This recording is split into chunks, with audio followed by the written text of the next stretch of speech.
Hello, hello. Good morning. Beautiful Thursday morning. We have a special guest on the show today, Lonny Morris, an incredible kite surfer who has just kind of converted into wingsurfing. He's recently the Adventure Sports Virtual Challenge winner. The guy logged some serious hours on the water. He's an incredible inspiration. So we're super grateful to have Lonny on the show today. So Lonny, thank you so much for joining us. Guys, I'm so honored to be here, stoked to chat with you guys, and can't wait to get into it. Yeah. So yeah, Lonny, bring us back to like the very beginning of your experience getting on the water. Did you grow up on the water as a kid, or did that come later? How did it all happen that you got into water sports? So we're going to go back to the dark ages. Was there water on the planet before then? We're not sure. No. So I grew up in Miami, Florida. So yeah, I'm an actual native of South Florida, and lucky enough to find the beach very early, and then no water from the time that I was pretty much like 16 years old is really when I started getting into water sports, and it was completely by accident, actually. Had some friends that you got pushed into the water off the dock.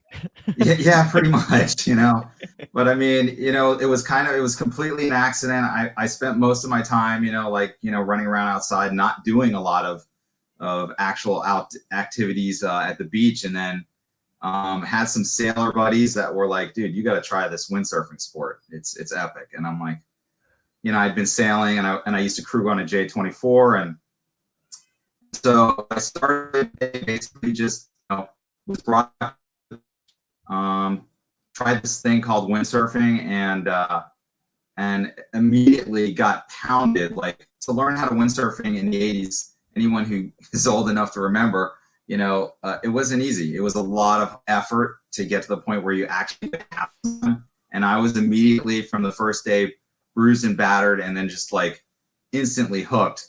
Oddly enough, not even realizing why I would enjoy it. But after that, it was just like, I'm not going back to sailing. It was nonstop windsurfing, from there on out. Wow. And then obviously we know, your next generation, you kind of came into the kite surfing, and you happened to start at a very interesting time in kite surfing when things were very unknown, very unsure, very, hey, try this. Oop, I wouldn't have tried that. I guess we shouldn't try that. So take us back to that scenario. Well, so, as every windsurfer must make a proper passage to Mecca, which was Maui, of course. Everyone has to go to Maui. So in 99, I went to Maui with a couple of my buddies, of course, to go to Hukipa and Sprax and ride at that spot and get the piece of that magic that is that island. And I happened to see these two guys, Elliot LeBlow and Lou Wayman, out at Sprax that day. And these guys were just going off. I mean, it was, they were on 2-line kites, and they were sending it like, 25, 30 feet in the air. I mean, making windsurfing look kind of, like it was the original sport. And kite surfing at that point, I thought, oh my God, this is out of control. So there I am at the Mecca, there to make my pilgrimage. And then I see this new sport, and I felt kind of like, am I being dishonorable by believing in my head that I'm going to go home and fire this up? And immediately, I think at the time, Trip Foreman was the only person that was giving lessons at the time. And I remember I took a lesson with him on a ram air kite. And yeah, you're 100% right. It was definitely an extreme sport, to say the least. Did you take the lesson up in North Carolina? No, we launched a kite at the South Launch of Crandon. Oh wow! So it's in Miami. The thought of anyone that knows the Miami area, first off, you can't launch a kite. But back then, we were so naive, and it was so innocent that, hey, let's just throw up a 9-meter ram air kite in the middle of a beach and see how it goes. So it was we're talking about the full on wrist leash, safety system hooked up to the outside flying line. It was an experience for anyone that learned how to kite surf, for sure, at that point. So saying that, you know, now you see winging kind of evolving, and you know, let's just jump 20 years ahead. Obviously, you're incredible kite surfer. You kite.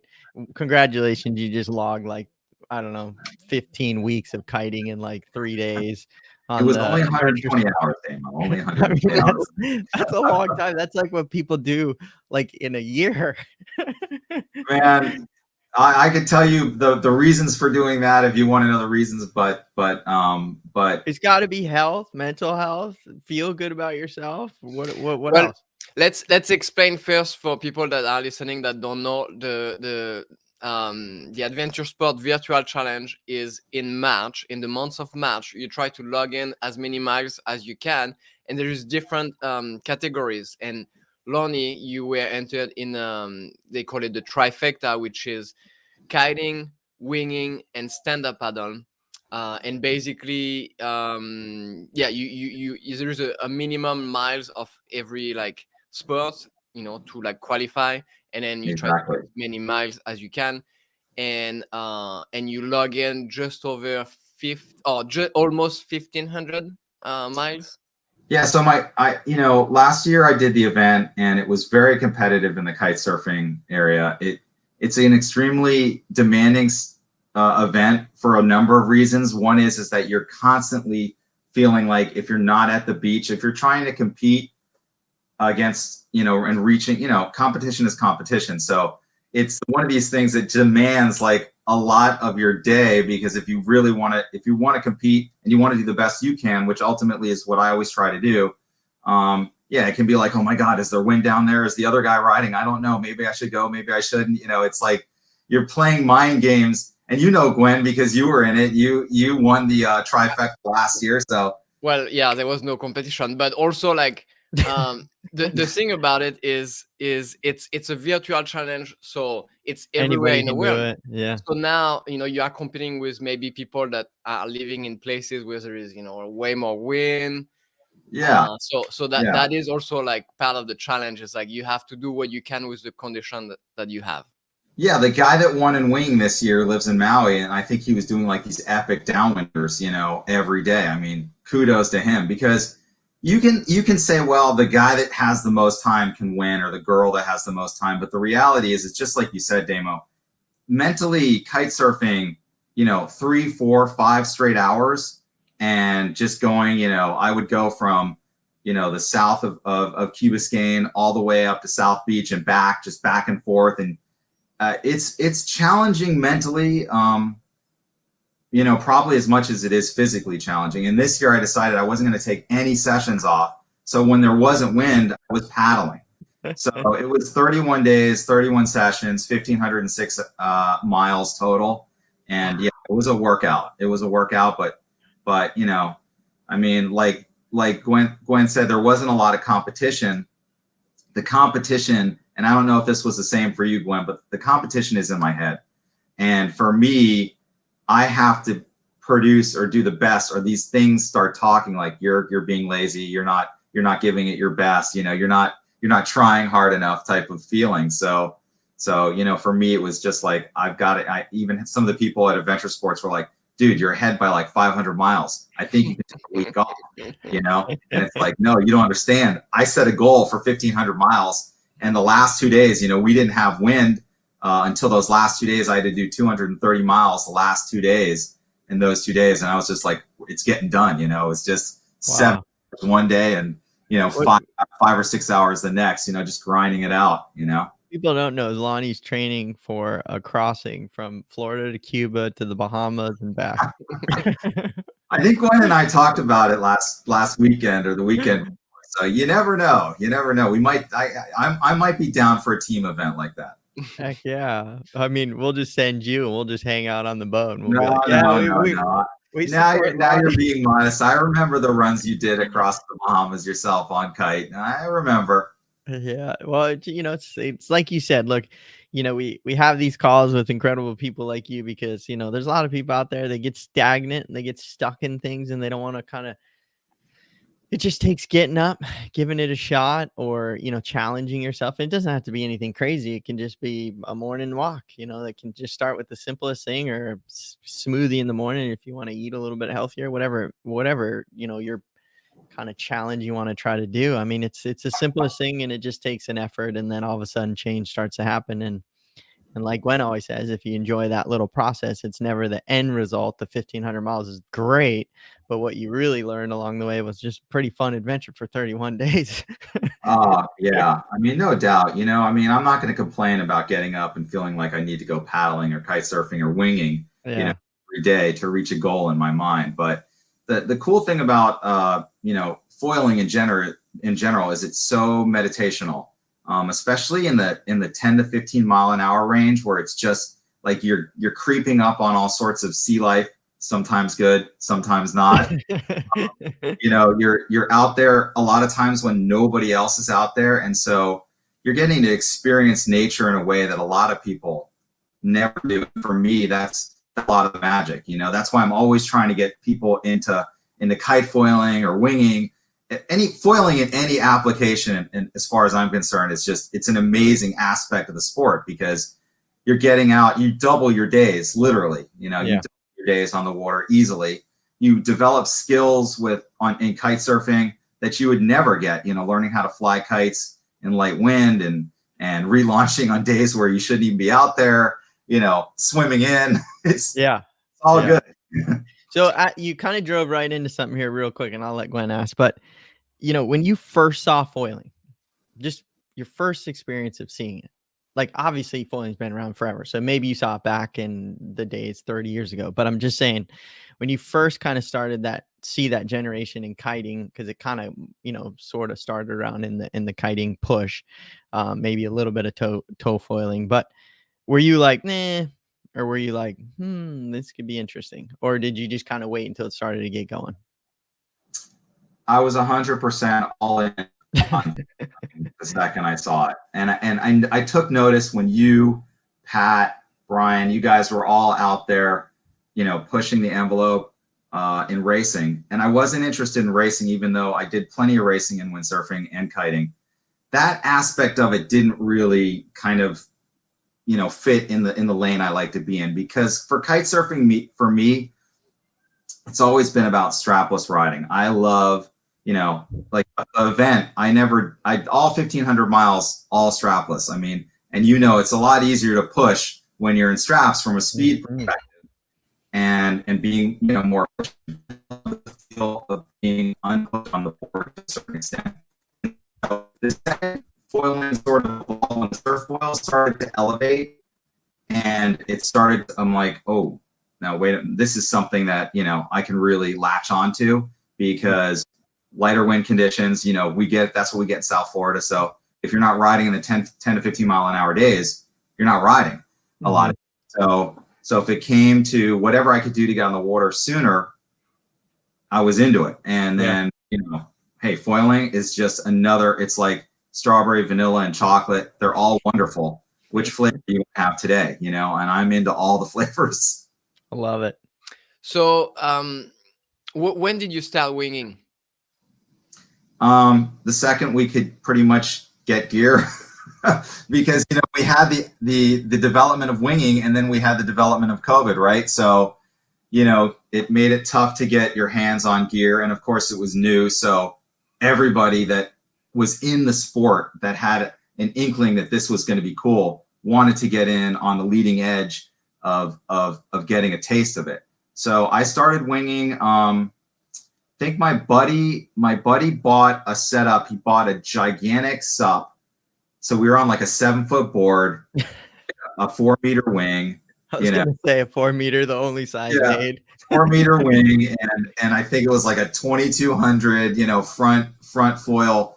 So it was just like, it was slow and it was grindy and it was magical. I mean, and it evoked all the best feelings that I love from everything, because if you're a former windsurfer, you're going to love winging, because it feels a lot of the feeling, especially if you're into like jibing fast and going on a reach and just locking in, it has that feeling.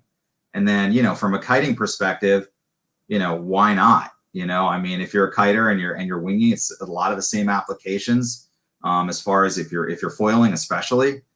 And so, you know, for me, it's just it brings all these elements together. So it's probably been, I guess, maybe about 2 years now that I've been winging. So what's interesting is that you said, you know, you started on a big bird and a big foil, which often when somebody has been windsurfing and kite surfing for that long, the default mindset they're not that is, smart. the default mindset is, this is gonna be so easy. Let me get a sinker bird and a small foil, and I'm gonna be ripping. Oh, And yeah. so Lonny, you're brilliant. No. I tell people that, hey, it took me like 30 minutes to learn how to wing. And it did, provided you're on the right equipment, you know. But if you go and try and go out on like the little sinker board you've got behind you there, Gwen, it's going to be a completely different experience. I've probably taught close to 50 or 60 people now how to wing, just as like I am like the COVID spreader for winging. Person I see, I like, you must do this. You have to try this. You know, it's like you need to do it. And anyone that rides with Crandon at Crandon will attest to this fact. Is like I'm always out there like trying to grab them. But I would never. Someone just asked me this weekend. They're like, Lonny, I see you winging. We had an epic day on Saturday, which you guys may have had up coast too. And I rode, I don't know, 300 waves that day in 3 hours. I mean, it was disgusting. And you know, that's what's magical. You know, you're on the crummiest waves that like everyone makes fun of, you know, the guys that have real waves in California and Maui, and they're like, and now they're out there in the same garbage way as we are because it's so much fun. It's like the magic carpet ride that never ends. So I had this friend, he's like, okay, that's it. I want you to show me. And I had my 5-footer, you know, my 75 liter board. And he's like, can you take me out? I'm like, 100% no. I will not out today. I will not subject you to that and make you feel like you're less than. We'll get you on the right stuff, get you going easy, and then, you know, it's not a long progression after that, you know. So my question for you is, look, Miami's a mecca, right? Miami is just a great spot for, you know, all demographics, people flying in from everywhere. And, you know, obviously they have to regulate a little bit in Miami to keep it, you know, there's so many people there. So kite surfing is a little bit regulated. You got like Matheson Hammock, you got Crandon Park, you know, and you have to kind of kite within reasons. With winging right now, has that really just, it's just like whatever, you can go anywhere and do everything and it's like not even a question, or is it still a little regulated down there? So did it open the door to more kind of areas? Well, I think that's one of the reasons why winging will surpass, for a number of reasons, but winging is going to surpass kiting. I think kiting is going to become more of a niche sport, mainly because of that exact reason. You know, you put 30 kites in a small area, things can get, you know, convoluted pretty quickly. Wings, you know, they take up less space. They're not regulated. You're not endangering anyone really except yourself. And so, you know, I mean, I think that depends. If Damien and I are riding next to each other, we are a danger for each other. I have been to your beach. I have seen you guys owning the beach over there, and rightfully so. So, yeah, and especially when you're learning how to backflip, you know, you're gonna have a few dingers. We literally went out, Lonny, one day, and it was Gwen and I, and we ran into each other. Literally, it was just us. There was nobody around. I went for he went for a tribe, and we met each other. I was like, how? You know what that is? That is the fact that there's no way that I'm going to do something that Damo isn't going to see. And there's no way that Damo isn't going to do something that Gwen's going to see. That's why you guys are so close in proximity, because you're going to be like, did you see that? And it was so funny, dude. It was like, you're making sure, you know, it's like, no, you will see that.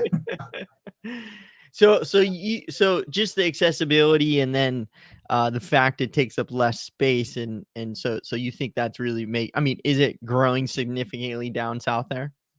Well, this is the other aspect that I'm not sure people have caught on to yet, but women, and I've observed this because I've probably done about 6 clinics now. I see an equal number of women at these clinics as men. Okay. And I've taught windsurfing, I've taught kite surfing, I've taught kite foiling. This never happens. Maybe SUP is the closest thing I've seen where there's an equal percentage of men and women doing it. You know, for some, the wing is not intimidating the way the kite is. And so, you know, people want to do it.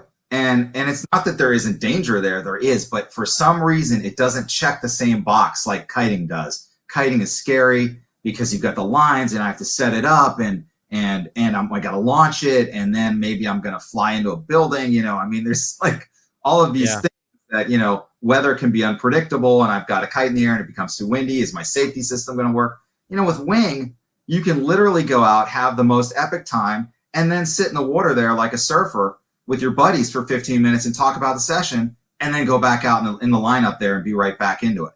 That doesn't. Not if you're Gwen, because you're always putting holes in your wing and stuff, and then you got to go repair it.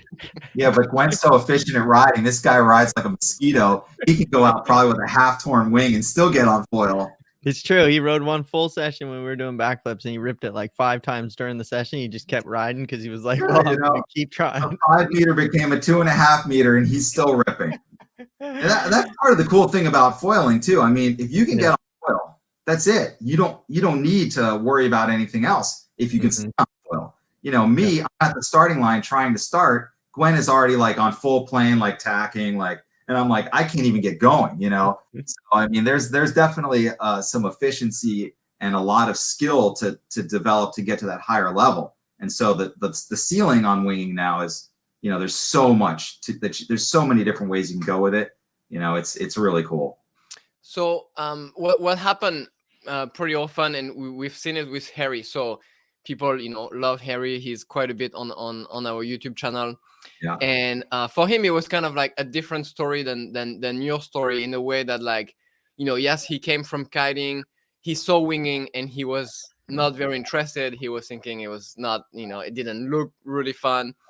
Then, so that was his mindset. Then finally, after seeing, you know, like Damien and John like ripping in waves, he was like, okay, you know, maybe I'm gonna try it. Tried it, kind of fell in love with it, and slowly, you know, now he's like kiting like only when there's weeds. Like yeah, only like 2-3 times a year. So how is it different for you? It feels like you are still spending a lot of time on a kite. And how do you pick your days? I'm going to go kiting today, or I'm going to go winging today. So, you know, learning to ride up in, I'm going to say first, learning to ride up in Jupiter and learning to ride in the flat waters of Biscayne Bay, completely different story.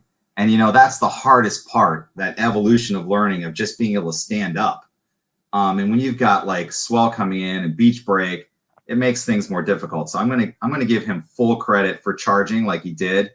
And maybe he just took, you know, maybe waited for people like Damo and John to show off, to be like, okay, these guys are badasses and they're making it look easy. So, you know, I'm gonna get there. Maybe I'm gonna take a little bit of a back seat, and then, okay, now I've got it. But when it comes to basically like getting into the sport, and for me, I really look at the day. I look at the forecast. You know, like everyone else that's sort of like a wind dummy, and basically checks the forecast days in advance so you can plan when you're going to work and when you're not going to work. I look at the conditions and I say, okay, if it's 10 to 15, I'm going kite foiling. Once it hits that 15 knot threshold, and there's usually garbage waves, I'm going to go winging, because for me, that there's a sweet spot for winging. And then once it hits like 25 to 45, I'm all about the surfboard. I love the surfboard and a kite. I'm never going to lose that. For me, strapless riding on a surfboard is my number one. But I got to say that winging is very much getting in that, you know, very close second. You know, I really enjoy it, and so that's how I like pick and choose my sessions. And like I said earlier, I love anything I can do to get in the ocean more often and share that magic with other people and ride. I do. So when I load my car, it probably looks not maybe as bad as yours, Damo, but I've got kite foil, wing foil, 3 wings. You know, I've got kites for kite foiling. I've got kites for that are better. You know, I've got drifters for surfing. I've got switchblades for speed. You know, I've got all the flavors. And I just go down there and, maybe it's going to be a skimboard day, maybe it's going to be a surfboard day, maybe it's going to be a wing day, but whatever I can do. I'm never giving up on any of them, but yeah, some of them have been lessened for sure. Very interesting. Damien, how do you pick what you're gonna do on the day? Like, do you have like? Yeah, I think Lonnie's kind of like, I think a lot of people out there are seeing the potential. I mean, the best thing that Lonnie said in this whole talk, and I'll just recap on it, and then I'll answer your question, Gwen, but that I thought was awesome. You said, Lonnie, that there's incredible waves. Hawaii, California, Florida gets good waves, and then in Miami, I'm not saying you can get some world-class waves in Miami, but a lot of the times your waves are just some wind chop, and it's just sloppy little chops, right? But those are magical rides on a wing and a foil, or even a kite and a foil, right? And it's funny that you said around the world everybody's riding these, we'll just call it, maybe they're not even waves, they're just these, well, they're waves, but they're just chop, mush, whatever it is. I mean, Corpus Christi, Texas, it's just wind blown chop, and people are having the time of their lives on them. And I just look at that going, I totally agree with Lonnie on, it's just, sometimes you look at the ocean and it's just those days kiting, you're like, it's just one of those days where it's just like, 12 to 15, it's just choppy out there. And it's fun on a kite, but if you've done it for 20 years, you're a little bit like, I can only do the same tricks. I know what I can do in those conditions. But you can grab a wing and you can still have these endless rides in this new incredible wave, sort of, that Lonnie speaks about. And I think that's like what's opening the door to everybody is it's just, you don't have to live in those magical places. I mean, there's people that are riding in these, rivers and canals, and if there's some wind chop, you have a swell, or even boats going by, you can jump on the, intercoastals and ride boat wakes. And so to answer your question, Gwen, I would say, I agree with Lonnie. I love when it goes just ballistic. And to me, when it's ballistic, I'm going to jump on a kite, because, kiting to me, it's just the most incredible thing to fly and go as far as you can. And of course, if there's incredible swell pumping, it's a great feeling to connect a wave, with your surfboard, or in a way that is just so powerful. It's amazing. But I would say wing foiling, I love those just endless rides and new challenges of, it's like any sport. I look at wing foiling right now, Balls Mueller, Ryder Lenny, Ridge Lenny, Kai Lenny, all these, guys, kind of Chris McDonald, they're all pushing the sport in such an incredible way on wing foil. And I truly think there's still, like, I don't even think they're even, there's so much more, right? So, I'm just learning maybe still this 20-year backflip on a wing or something, right? And that's still fun to try to go after. And I think that's what makes winging so fun right now, is whether it's a tack or a duck jibe, or riding toe side, or it's just right now there's so much to learn for so many people. And it could just be learning the sport and just riding back and forth. But I just don't see a stop right now on what to learn. And so much to learn in so many conditions, and especially light conditions, which is really cool, because light conditions, sometimes there's only so much you can do. And I feel like with wing foiling right now, there's a lot you can do. And so, yeah, so to answer your question, I'd say I like to wing a little bit lighter. And if it's blasting windy, I want to be on a kite. Yeah, my favorite like sessions like winging have actually been like, Damien, when it's like super light and there is waves, and you can barely get going, but the waves are like super clean, and you just have enough in your wing to get you in the wave. And because the wind is so light, you can really ride the wave. And your speed on the wave is pretty much like, like the most like wind that's created. So like your wing is pretty much like never in the way, really. You can like go, and so that's like super amazing. But what I think what's really exciting about like the winging, like, is the fact that it's a new sport and we are all getting into it in the same time. We are at the beginning of it, so there is this excitement. You go to the beach and everybody is like excited and kind of like, like trying to learn the new things that everybody's trying to learn. Where with kiting, you know, it's a mature like sport, so like it's a different like it's a different like mindset. When you get to the beach, there is maybe not as much as that excitement, and everybody is trying to like, everybody is like such a different level in kiting, because some have been in it for 20 years and some just got into it.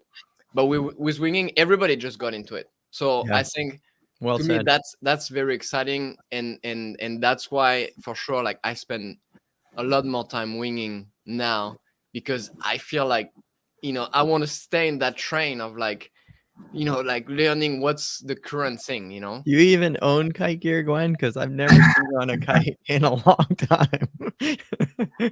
Well, I did notice that when we competed, he's definitely been putting his time in on wing. I can assure you of that. Because he's very Yeah, skilled. I would But say I will kite if I have to kite. oh, you know, that's probably one of the reasons why I haven't been on a twin tip in like 15 years, because I jumped, I jumped.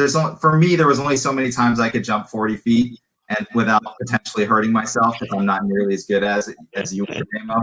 So, I mean, the thing is that, once I found that skimboard, and then I found the surfboard, that what you're talking about, and you hit the nail on the head, is that progression when it comes to riding waves in a surfboard or a skimboard, or it never ends, because you're never going to ride the same wave, and you're never going to be the best because you're constantly schooled by Mother Nature.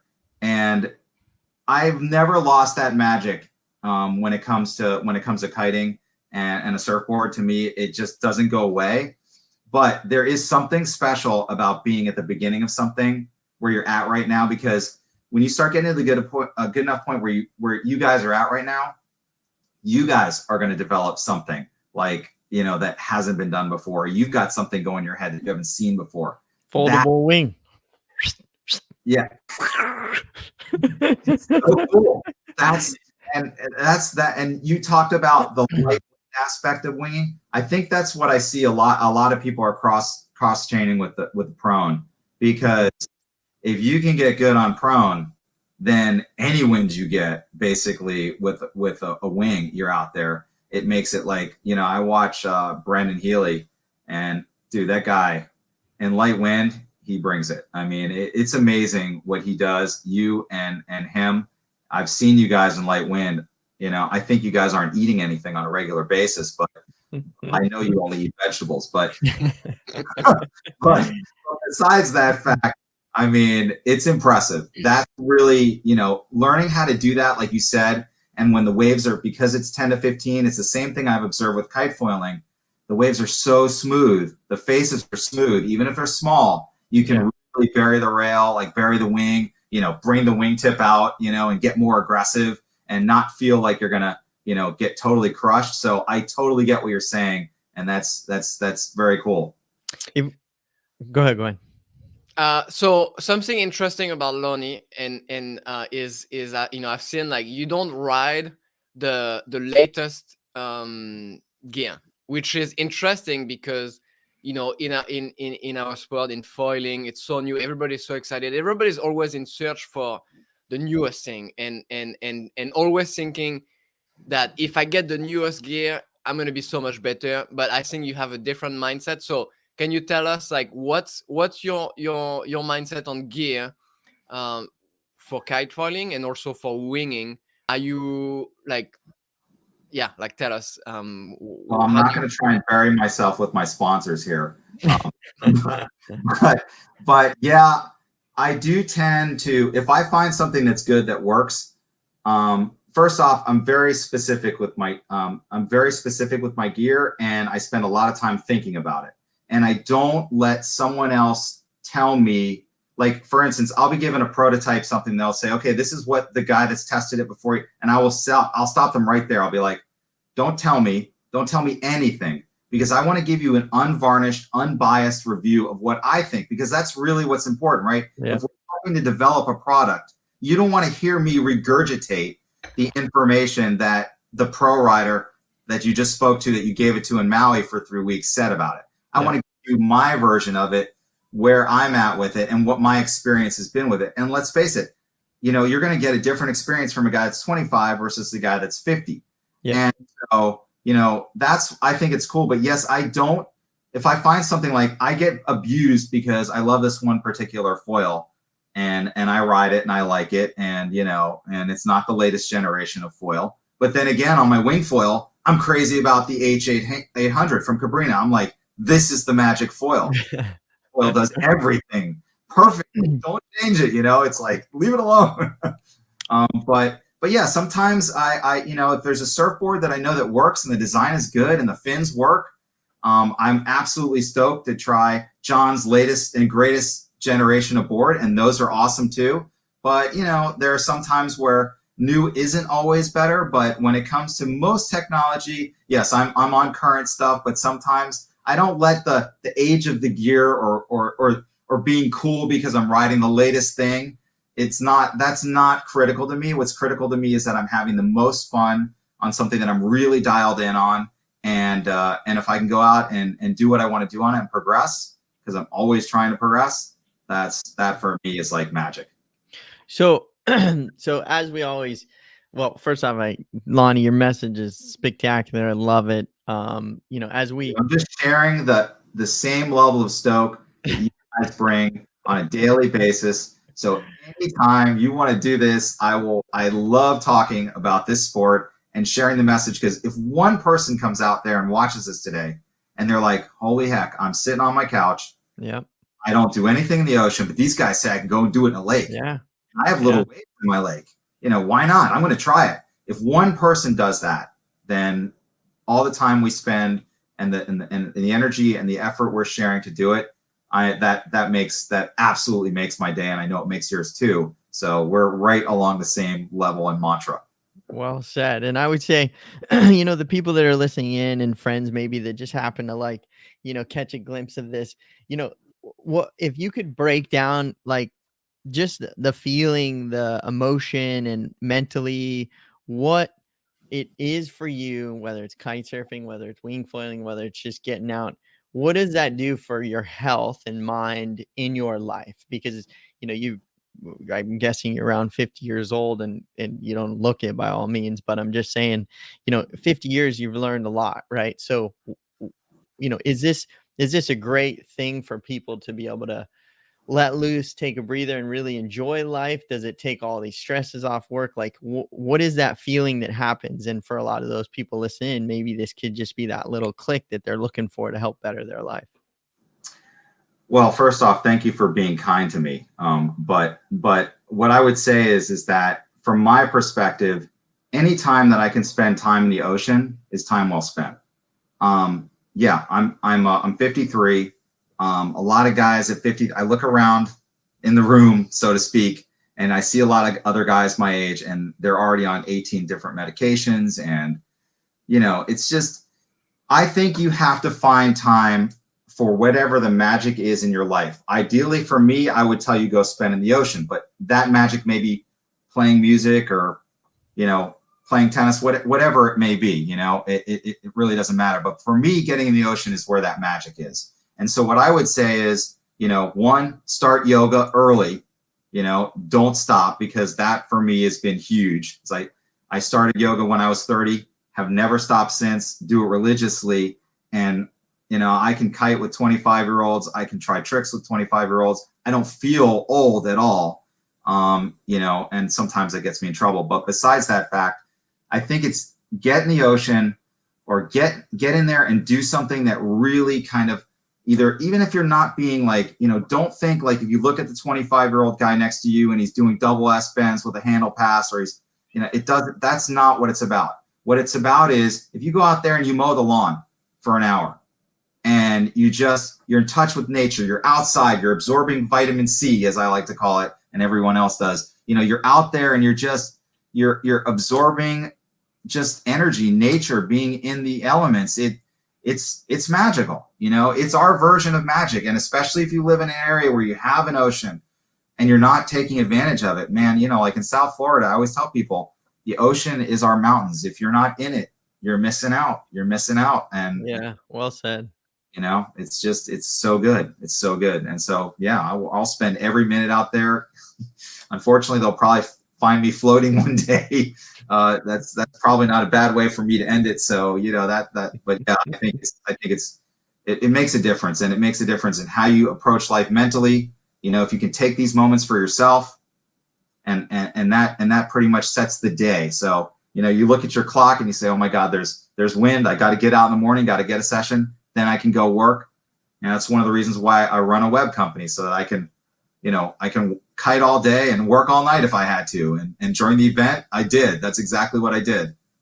I love it. I love it. You said something real quick, and I'll just chime in on it, because I think it's such a awesome thing that, is a very valid point in life. And that is, look, doesn't matter what you do. Like, yes, we enjoy water. We talk about water and wing foiling, and obviously it's our passion, but I think you nailed it, whether it's music or just learning something new or whatever it is. We say this a million times, but it's truly dead honest truth. Is it just takes giving it a shot, being vulnerable, trying something different, and screwing up and not being cool or whatever you want to think it is. But you shouldn't worry about what anybody thinks. You should go out there and do exactly that, is just go try to learn something. And I think if you give that little extra little push, or that one little go, I think that first step is the hardest step. And I think once you make that step, I think it just changes from there, and then you got health and life, and all of a sudden happiness starts happening. You start thinking about things, and I think everybody around you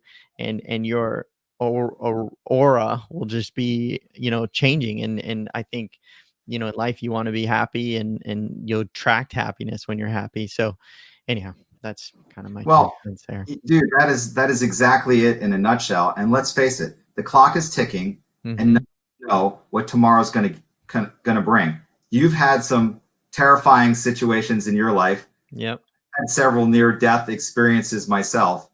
That teaches you the value of what we're lucky enough to do every day. And so I don't want to waste any time. I want to spend every moment I can doing the things that I love, and doing what I have to do to make a living at the bare minimum.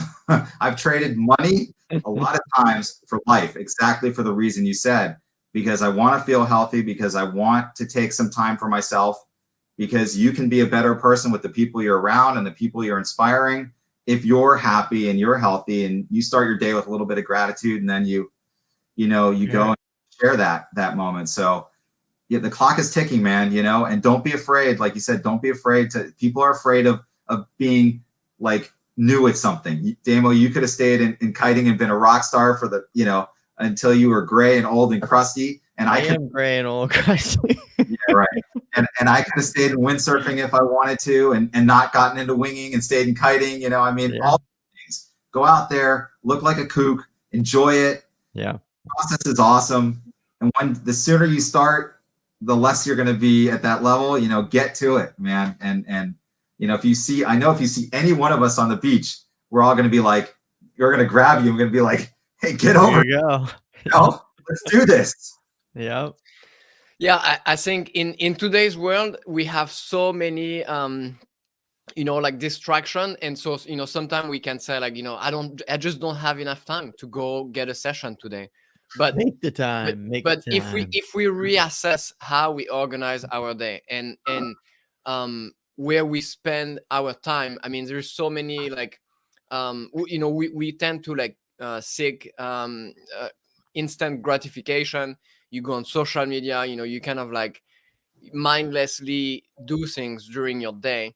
What's cool about going out, taking the time to go out on the water and doing something you love, is that flow state where, like, you are doing something, you are fully immersed in it, and nothing else matters. And I think that is that is like so important to make you feel good mentally, physically, in the long run, whether or compared to like doing something that has like instant gratification, but not in the long run. It's just like something that got you like dopamine, like right then you check your phone, you got like a notification or something that is right then, and then that disappear really quickly.